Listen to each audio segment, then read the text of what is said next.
Yes, and it is time for unpacking. I hope that you have been enjoying the show thus far. It is the Culture Daily Morning Show, and we are glad that you are joining us on this entertainment journey from 7 to 10 a.m. My name is Leonie Lomote, and today, seated here with me is a lady, a talent, an artiste who refers to herself as a daydreamer on a self-driven path of sonic exploration. Yes, that's a lot. Ladies and gentlemen, let's welcome Anabel Rose. Yay, thank you for having me. Thanks for coming. Let's start by the description that you've given yourself, right? A daydreamer on a self-driven path of sonic exploration.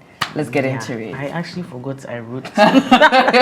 So my first email is daydreamer.k23. I think even like as a young kid, I was always like daydreaming, like thinking of all the possibilities. So it felt right to actually categorize my music as that. Yeah. Well, what were some of these daydreams? Would you let me know? I mean, I always pictured like living in Ghana, like being a scientist curing HIV/AIDS. I don't know why. Like, and I was bad at chemistry too, so those dreams quickly died. But I always had dreams of doing big things beyond, the walls of this country. So. Okay. All right. So now you said that you were bad at chemistry. So that's why the dreams sort of like fizzled out, right? So when did the sonic dreams start getting into the mix, of the medical dreams? Well, so they've always been there. Like I've been singing since I was 8 and like performing since I was a child. But like African parents is always seen as like a hobby, like something I was doing on the side, but never I never pictured myself on the biggest stages because I don't think I was allowed to see myself that way. Yeah. Okay, so when you say African parents, which one are we looking at? Because I mean, looking at you, we can tell you're a mix, right? So which of the parents superseded the others? The others will for you not to, proceed doing music as much. They were actually both on the same page. I think like Asian mothers are very similar to African mothers. Yeah, they are very strict, principled. Yeah, they have their visions and they want you to follow them. But it's not always like it wasn't always straight and narrow. Like they signed me up for guitar classes. They did all these things. But it was like when it was seeming like, oh, she wants to actually do this, they were like, finish school, like let's find money first, Typical parents' worries, I'd say. But now I can say that they fully support you because I remember your something about a rose listening. They were there. Yeah, I saw them. They were cheering, they were listening, they were paying rapt attention to everything that was going on. So when did that transition happen? So from them being so strict, asking you to finish school, and then now being as fully supportive as they are? I think like them just seeing me go through my university life. So I started off doing computer science actually. Okay. So I wanted to work in Google and be a woman in tech. But like by my second year, I was so depressed. I was so miserable. Oh. Yeah. And what was causing that? Like I didn't realize like how life would be as a software engineer. It's very solitary. You are mostly coding by yourself. And I found I wasn't that good at coding. Like I was picturing my life and I was like, is this really what I want to do? So I felt very lost. And when I told my parents, I was expecting a lot of pushback, but it was mostly confusion before they were like, okay. We understand. So I was very pleasantly surprised. Even me saying I'm quitting my 9 to 5, I think that was like the final seal of, okay, this is what you want to do, go and do it well, Okay, all right. So you've quit your 9 to 5. I mean, you've told the story. I don't know if you want to touch on it. She's told the story, a few times, right? But for the purposes of those who have never heard how you just go home and decided that what is enough, let's go down that path and then now fully entering the entertainment and music space. Yes. So I moved back to Ghana from America in 2022, and I just knew that I wanted to figure my life out, especially the creative scene. So I got a marketing job and I started like performing professionally as an artist and exploring the scene. But I quickly realized that marketing and music are very like demanding paths, and there was a lot of promise in both of them. So after a while, it was like a crossroads. It literally felt like a crossroads. Like, what am I doing? Either I could be a music marketer and that didn't feel right, or I actually like take the chance to do music for real. So yeah, I decided to quit my 9 to 5. I mean, I still freelance, but I don't work a full-time job. As a marketing executive. Yes. All right. So in all of this, when did 99 Faces also come in? Or when did you get into 99 Faces? For those who don't know 99 Faces, it is a music collective, right? Super talented people. Yeah. I met them very early in my career. So Mel, one of our producers, we actually worked in the same marketing agency. Okay. So I met her first, and then I met the rest of the crew. So I think they were also very instrumental in like my decision making. I released my first song with them too. So grateful. I'm just grateful. Grateful. All right. So now let's come to music full time, right? Yeah. On this path that you have been, have you ever had to look back and say that, did I make the right choice by choosing music full time? Considering also that, I'm asking because some way, somehow, you've been put in a box, right, quote unquote, where they say that you are an alternative artist, and we all see and know how alternative artists are treated, even though everybody acknowledges that, you know, you guys have so much talent, and you know, like, is the truest form, you know, or the purest form of music that you people do. Yeah, I think I do often look back and I'm like, did I make the right decision? Not necessarily about my sound choices, but about the industry in general. Okay. Like I always look and I'm like, wow, it's so uncertain. Like there's no certainty that in the next 2 or 3 years I will bloom. Like all this could, I hope, amount to not what I expect. But then I also think about how fulfilling it has been in the past almost 2 years to do all these things, like even to be recognized by the Three Music Awards for Do Not Disturb. It's been really fulfilling. I think I've healed my inner child as well, and some way somehow I will make money off my music. Like I like that. I like that. But if you say you will, does that mean that you're not making, or you're not making as much as you want to make? Okay. Yes. Okay. There are so many possibilities. So. Okay. Right. Now, because you speak on it how you speak on it, right, there's a possibility that you may not make it. Have you thought of what your fallback plan is? Are you going to go back to wanting to, you know, cure HIV? Are you going to go back to coding as a computer scientist? I think the HIV boat has gone. Okay. Honestly, it's never too late for tech, I'd say, but I don't know if I want to go back in there. I'd say the smartest thing for me is probably, there are so many avenues for music, like money making with music, like with sync or with songwriting, etc. So I really want to like milk as much as I can whilst I'm here. Right. And so even if maybe I'm not like dominating the charts, etc., I'm still like getting the check. Which is also equally important, right? Or maybe music marketing, which is equally important. I think that sometimes we also acknowledge that, you know, you don't always have to do the front-facing things, but people are also very fixated on being the faces to whatever it is. So I like that you're saying, you know, there are other options and you're ready to explore that, right? So that's really, really nice. Something about a rose. I think I did mention to you that I really like the name, also because of the play on words, because you are Anabel Rose and then you're telling us something about a rose in this EP, right? So let's get into it. The song that I always hear people giddy about is Do Not Disturb, of course. And so let's just talk about the making of the EP in total, and then we'll get to Do Not Disturb and why you think that's what has hooked people onto the EP. So I think all the songs in the EP were songs that I made very early on in my career. Okay. So I wasn't writing them because I had the intention of making a project. I was more just like discovering myself, and I think people often pick up on those themes because I was literally just living my life. Like I'm singing about catcalling, I'm singing about depression, I'm singing about obsession. And so yeah, I think it's a nice like packaging of how life was in 2023. For Do Not Disturb, I just feel like it's just such a special song because I also just wrote it out of pure frustration at like the life I was living, the 9 to 5 I was pursuing without any like goals per se. And I feel like people gravitate towards it because they don't expect the song to switch at that end.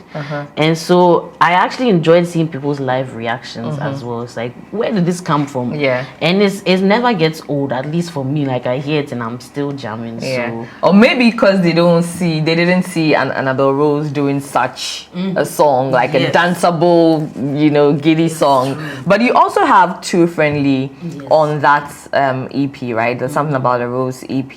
Now I would think that because Do Not Disturb is, one of the songs off of that is doing really well, you'd give us a video to Do Not Disturb. But we have a video to Too Friendly, which you released just a couple of weeks ago, right? The decision to choose Too Friendly over Do Not Disturb. And are we going to get a video to Do Not Disturb? So people have been asking me, honestly, it doesn't make sense why there isn't a video. I just feel like there's so much anticipation. I want to get it right, and maybe that's what is causing the procrastination. But this year, definitely, get the video. I will work towards a D&D video. Revive the song because people keep saying I should bring the song back. Yeah. So let's see. We'll keep our fingers crossed, right? But how do you want it? Because that's your new song, How I Want It, right? How do you want it? Tell us. No, because I was just when I saw like when you shared it before the release, I was like, okay, I'm waiting to hear what Anabel Rose has to say on this song. But just take us into the making of it, and this is your first official release for the year. Yeah. So we actually made the song like a week before we submitted it. Okay. We were supposed to submit another song, but I was like, this year I'm feeling more like Love Me or Die Anabel. Like I want to remind people that I have a voice. Okay. And we are more than just danceable Anabel. So How I Want It was born. I think it shows like a new, almost like sensual side to myself that people haven't really seen. That's why I'm asking you. How do you want it? Because it changed. But yeah, I'm really glad people are responding to the song. People are learning the lyrics. It's doing really well on streaming. And I'm hoping that people can start seeing like the multifaceted side of my sound as well. Yeah. Because as you said, it's easy to box people in. So yeah, I like that. And also it's exciting when you say that people, are learning it. People are getting to familiarize themselves with the lyrics and all of that, right? For this being your first for the year, what else are you going to be giving us later on in the year? When I say what else, I'm asking, are we looking at more singles? Are you going to be giving us another EP, considering that your last EP was about 9 months ago, right? Oh, we are 6 months into the year already. So it was last year. So let's see, 6 to 9 months ago. And then are you also looking at an album? What are the plans for the rest of the year? So I think this year as Anabel Rose, I'm focusing more on like singles and collaborations. Okay. I really want to like work with other artists that I've admired over the years. Okay. Can you run me through a list? Oh, is it long? I mean, it's interesting. Let's cap it at 5 then. 5? Like is 5? Should I open it up to 10? I have some aspirations. Okay. And I also have some in the works. I don't know if you know Celeste Ojatula. She's a Nigerian folk singer. She's so good. Okay. So we made a song together.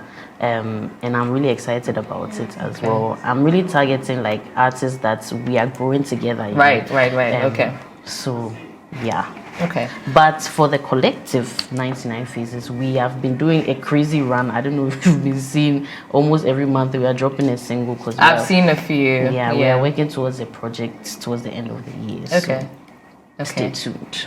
99 faces, one voice. Yeah. Exactly. But anyway, Anabel, so for all of the aspirations that you say you have as well, how would you say that the community, if I say the community, I mean, we believe that for the alternative artists, you need to have a strong fan base, a strong community who will just latch onto whatever you put out and then run the numbers up as you should, right? Yeah. So how would you say that the community has accepted, you know, the music that's for everything you've done so far, for where you've come from, right? And then also, how are they helping you be who you want to be?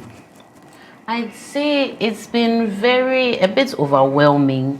I'm a natural pessimist, so every time I'm working towards something, I'm like, what if nobody cares? Like, who cares about what I'm doing? Right. But I always receive such positive feedback with my songs, and I've started pushing on TikTok too. So finding out that people who have no context of me and are like jamming to my songs, that's also such like a motivation for me.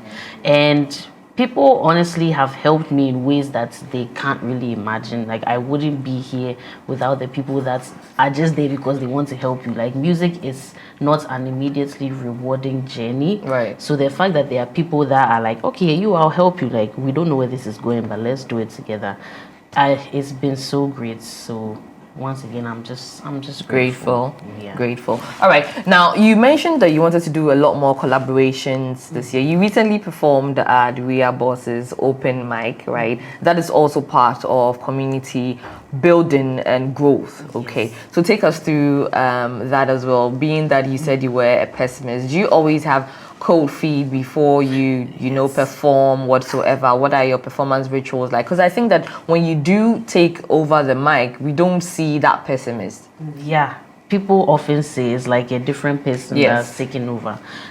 So for Ria Boss open mic, I think Ria Boss especially is somebody that has inspired a lot of us alternative artists. So the open mic has become like a hub for people to just show off their sound. So it felt right to do a takeover. The people that came, I was so taken aback. Like, the place was full, people were singing and yelling the lyrics. I obviously had cold feet before because I felt like so many things would go wrong. But once I stepped on that stage, it's, you know, everything just washed off because I saw so many familiar faces. And it just reminded me of like the power of community as well. Right. Because people were just there to genuinely like support and hear the music and sing along. So yeah, it was a great time.